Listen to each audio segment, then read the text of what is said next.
Hey, it's Jody's corner. Yeah, hey, it's Jody's corner. Yeah, it's Jody's corner. It's the place where you wanna be.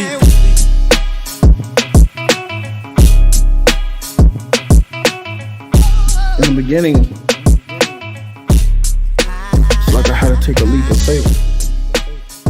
It was me on front of the camera. All right, YouTube, what's good? It's your boy Jody Joe. Welcome to Jody's Corner. I am Jody Joe. Thank you guys so very much for being here. We're talking Mandalorian today, but I have a special guest here. Black guy number 4, a.k.a. Marquise, is in the building. TheEsoteric. What's up, Keith? Yo, what's up, everybody? He got me here. I'm not stuck here for life, though. Ha, ha, ha. Yeah, he's going to disappear. In there. Villains always run away. Villains always run away. Well, welcome. I'm glad you're here, bro. First time we recorded this thing, the audio messed up. This is take number 2. I don't know what you're talking about. Me neither. So yeah, guys, Mandalorian season 2, episode 3. This you guys know how I feel about the first 2 episodes. First episode, fantastic. Second episode was good.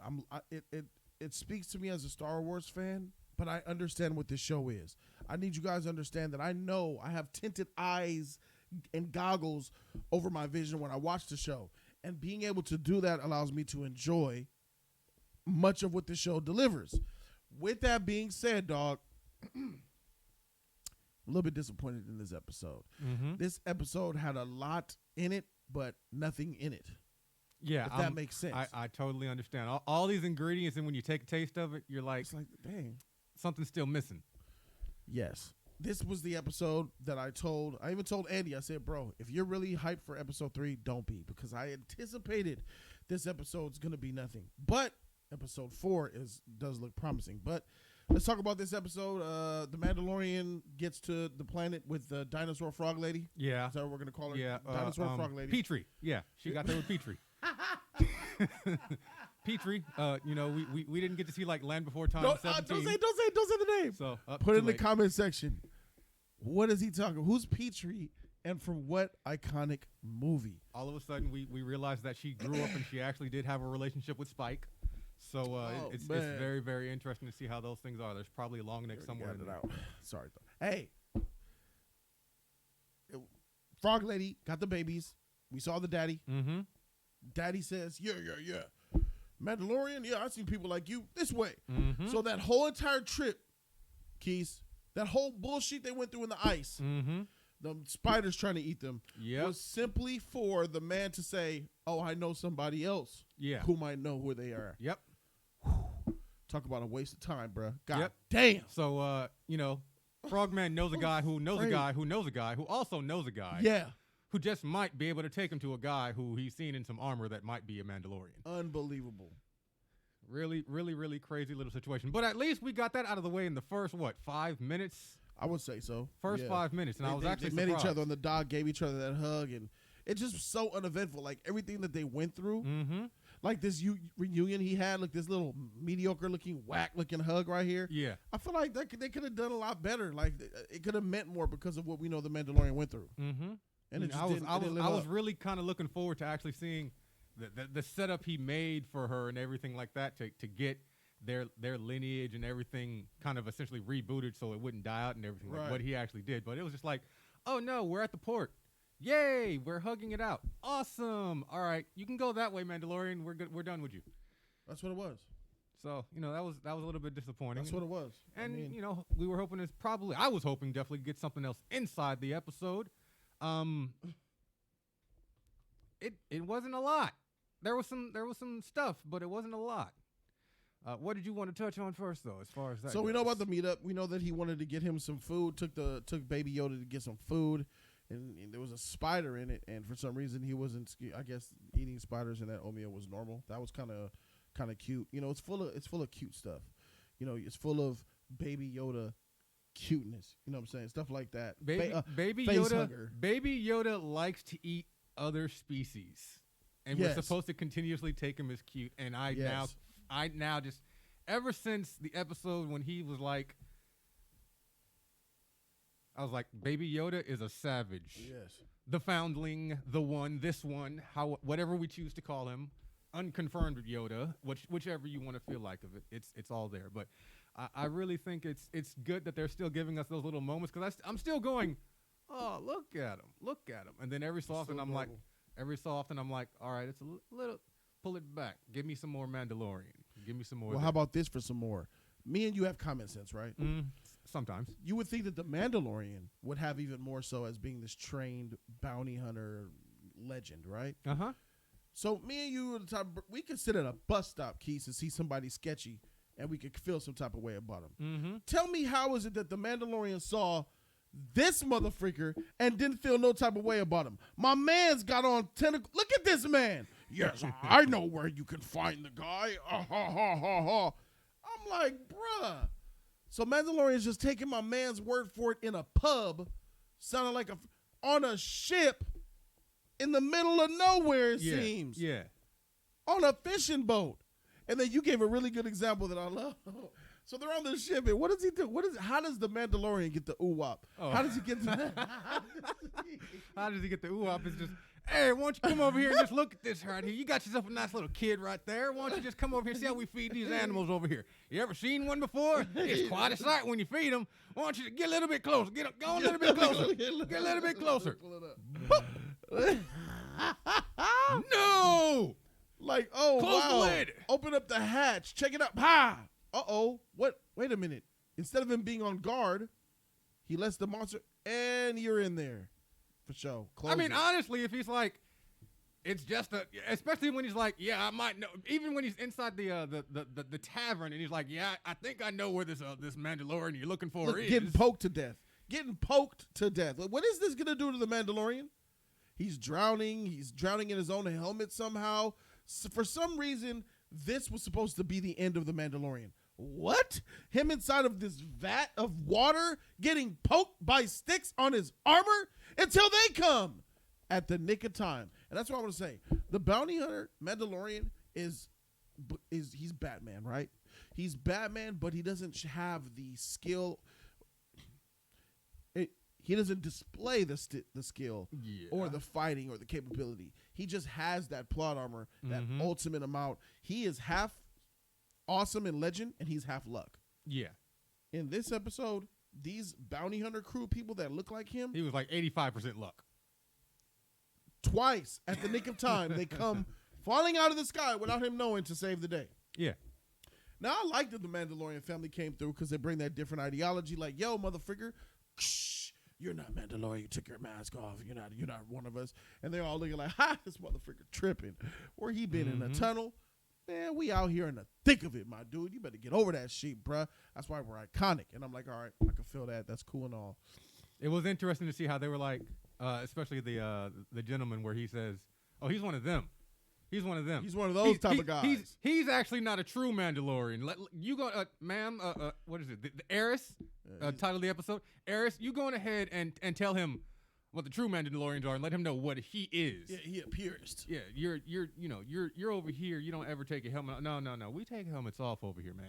I mean, We're look real. at this scene here, bro. It's like they rescued the baby for him, man. Yeah, here you go, ma'am. Here's your child. Oh, thank you, Mandalorian. Real heroes with skill and talent. Thank you. It's no problem, ma'am. Made the Mandalorian look kind of weak in this episode a little bit. This was the, aside from the end of season 1, this was the most, for me, emotion that the Mandalorian actually showed. Like, you're actually holding and coddling him like he is truly your child. He's not just the foundling. Yeah. He's not just a part of an additional mission as a Mandalorian and you keeping up with the tradition as far as you guys finishing your quest and things like that. Can I spoil the show without spoiling it? Jody Diamond type shit. Sure, go for it. Let me ask you a question first. What is the Mandalorian's mission? What is the Mandalorian's mission? Right now, since the beginning of this show, what has been his mission? The initial mission was just to find this creature and take him to this person and be done with it. But since he now sees this creature as a child and doesn't feel comfortable with the people he's handing him off to, now the mission became, after destruction of a whole bounty hunter town, take this back to the Jedi folks who might know what to do with him. Right. So it was to find his people. to deliver him to the people. You're right. You're absolutely right. Do you think that he's going to be giving up the child when that time comes? Do I think he's going to give up the child when that happens? I don't think so. He's not giving that kid up to anyone. It really doesn't feel like it. Exactly. It doesn't. It really doesn't feel like it. And he's going to end up on some planet isolated. We're just going through the motions, aren't we? We're wasting episodes. Like, we could be directed somewhere else. Let's change his direction from get him to his people, which we probably might not even find because none of us have even seen the Yoda civilization. Yeah, what was it? They haven't been seen or heard of in like 300 or 400 years or something and no one has seen ever in Star Wars the origin of Yoda's people. Yeah. Like, I think we've seen a different Yoda in the movies one time, like in the prequels. It showed like a female version Yoda. But that was like, bro, I mean, all I ever remember is a bunch of Wookiees. We're not gonna see. He's not gonna give him up, Keys. I don't see the Mandalorian giving up Baby Yoda to anyone except the Yoda people, and even that might be a stretch. He's gonna find someone who calls himself a Jedi, or just like a tentacle-faced guy, he's gonna say, "I know someone who has Force powers," and unfortunately, it's on the other side of the Force. What do we think his destination is gonna be? Let's assume he's not going to the Yoda people. He leaves him with a trained Jedi to teach him the ways of the Force. That's what it feels like. Maybe Ahsoka. I have no clue which Jedi this is. Remember, we're in a Star Wars world where we really can't tell where we are. Well, time-wise. When they said Ahsoka Tano in this episode, let me tell you that triggered me a little bit because I know that a lot of fans love Ahsoka from the Clone Wars Rebel show. Yeah, Ahsoka was the Padawan to Anakin Skywalker. So, I look think forward she's great. to seeing. She's awesome. She's got a little bit of an attitude. She's got some her. hype to her. She got some skill. Yeah. You know what I'm saying? So I think, maybe you might want to leave Baby Yoda with Ahsoka, and Ahsoka could teach him the ways of the Force. Because let me tell you, Ahsoka at this point in time would be maybe in her 40s or 50s. She's going to be like Qui-Gon Jinn's level.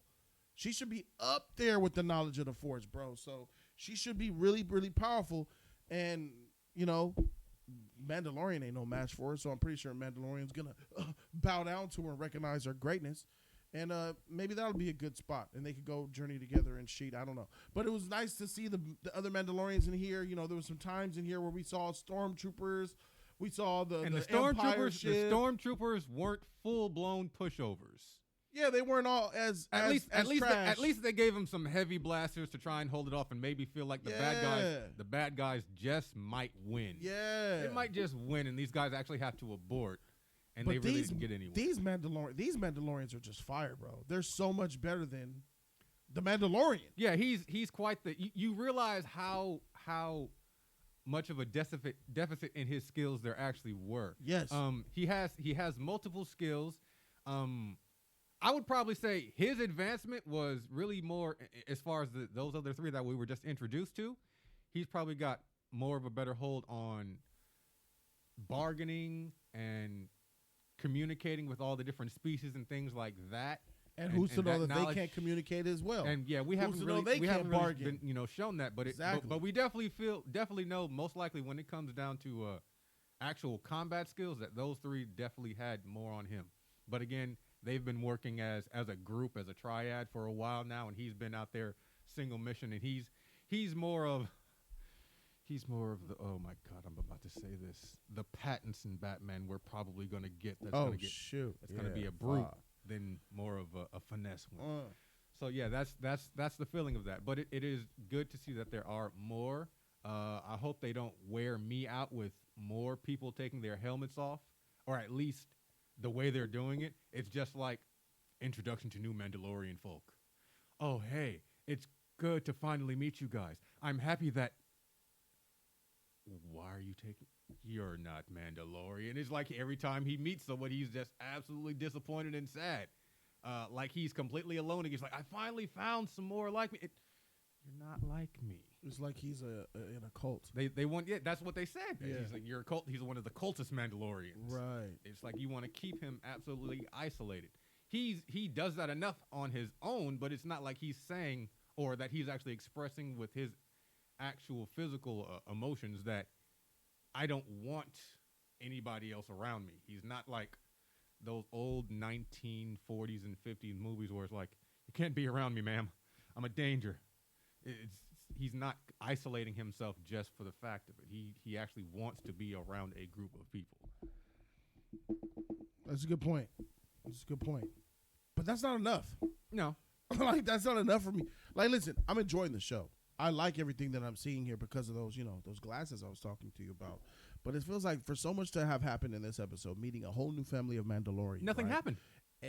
Right. And all the stormtroopers, all that. Just we have not progressed in his story any further than when we arrived at the beginning of episode 3. Mm-hmm.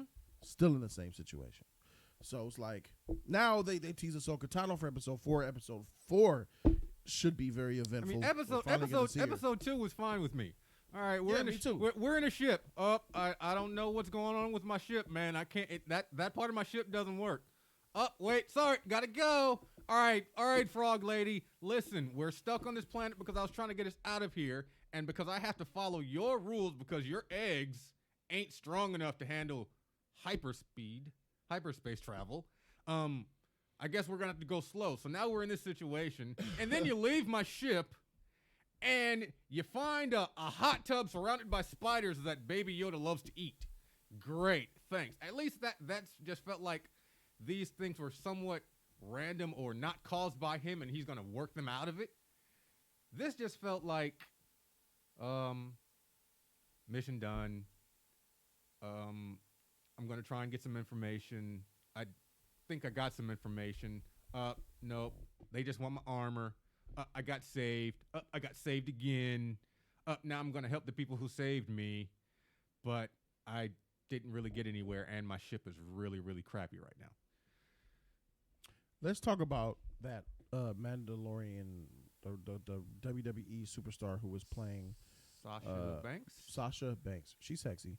Hard to recognize her a little bit, but seeing her in here was really nice. Seeing how the family operates, how they get down. Mm-hmm. I think Sasha Banks did a really good job, with her acting ability. I was like, hey, she's selling it really well. And I so like that. To her. I like the fact that and it's she's not better like than John Cena. Not that I've actually seen her on WWE or on Raw or SmackDown. I've seen pictures of her. I've seen some photos. I've seen her before. She's hit my Twitter feed and things like that. Yes. But I like the fact that it wasn't just like I recognized her as a wrestler before someone who's actually trying to be an actress. Right. So I actually did appreciate that about her. Her look as a Mandalorian was fierce, and I appreciated that. When they had her cloaked in the beginning, I was like, is she a Jedi? At first, I was like, is she a Jedi? Or a lot something? of people were wondering that about her. So it was a very, very good introduction to her for me. I don't know if she's done anything else before that in like a small role or anything like that. But I think just based off of this, I would actually like to see her in more things, not just in this. I think she can have a very good career on that action side. She felt like a mix of Michelle Rodriguez and Angelina Jolie to me. High praises. She's definitely sexy, I'll say that much. Mm-hmm. So it's nice to see them in there. But I feel like overall it just didn't hit it for me because they did the same thing. Once the Mandalorian family said, we could do this and we could do this for you, but you have to go on a mission to help us get rid of these other people. Yeah. It's like, okay, there's the mission. Find a place, little story, fix it, keep pushing. Got you. And he's not even, there's no currency trade or anything. Now it's just he's giving out money and the information he's getting is lackluster. Like or nothing. Yeah. It's I mean, whole season 1 there was real trades going on. This is of high value. This is of high value. Here's multiple credit. He was able to really get things done because of what he was actually doing. Now it's like I don't even know what his funds look like, but man, his ship, he can't really go anywhere right now. The best thing that he has going for him is his Beskar armor.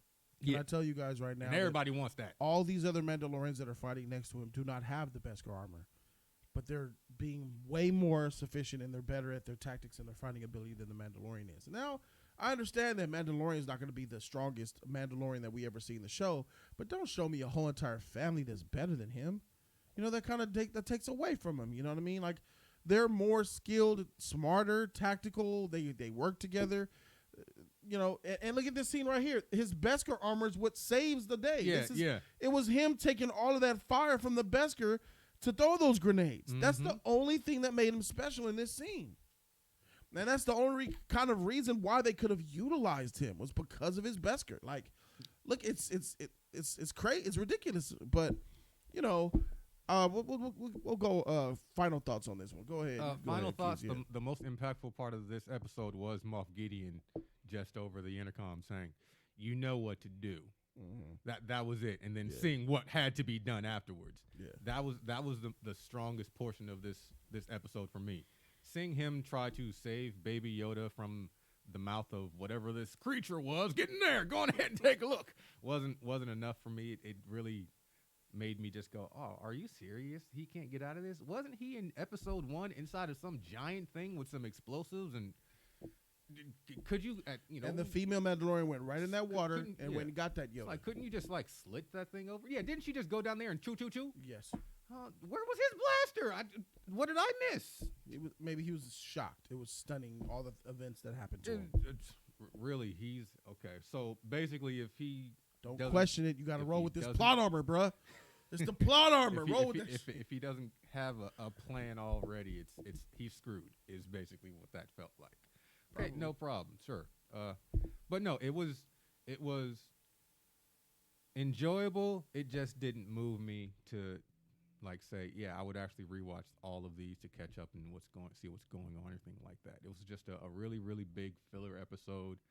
But yeah, they gave us something at the end of this episode too in regards to where they go or who to look at once again. And all right, that's how you're gonna string us along. Is there gonna be like a big Star Wars family reunion at the end of this season or something like that? Because if not, really going ahead and give us more that's really going to hold us instead of saying there's going to be a mission and at the end we're going to try and give you a teaser, because the teasers are going to just start to get numb, and these missions, that one, at least this mission, wasn't as hype or ramped as the other ones were.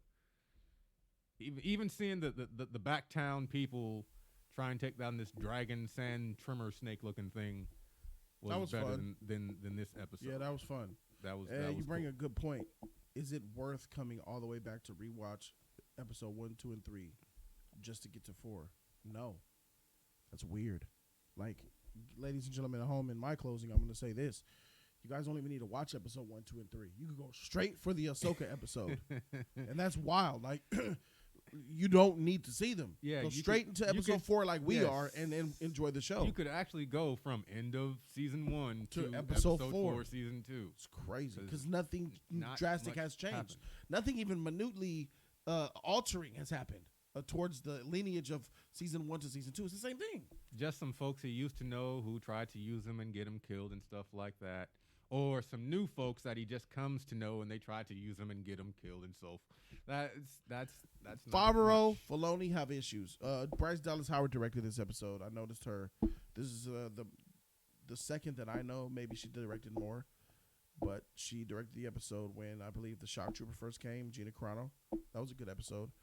Bryce Dallas Howard, got my eye on you. She does a good job with her directing, and she's super thick and she has cheeks like a mug, and she looks good as heck. She's redheaded and she's freaking fire. She says action and can get the action. Got it. Facts. So shout out to her. I'm gonna say, like, when it comes to this, like, tell your friends if you guys are not hip to the Mandalorian, or you have friends that are not hip to the Mandalorian, they're like, it's already episode 4 coming, I don't want to watch it now.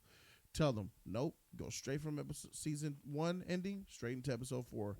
They won't miss a thing. And that's where I'm at with it. This episode was very eventful and very uneventful. Didn't really have much. This is what they call in anime terms filler episode. I give this episode a C. Keith? Absolutely a C. Sure, we got some Mandalorian in there, some new action going on, but that wasn't really like a super big plus for me. Baby Yoda did he eat one more egg?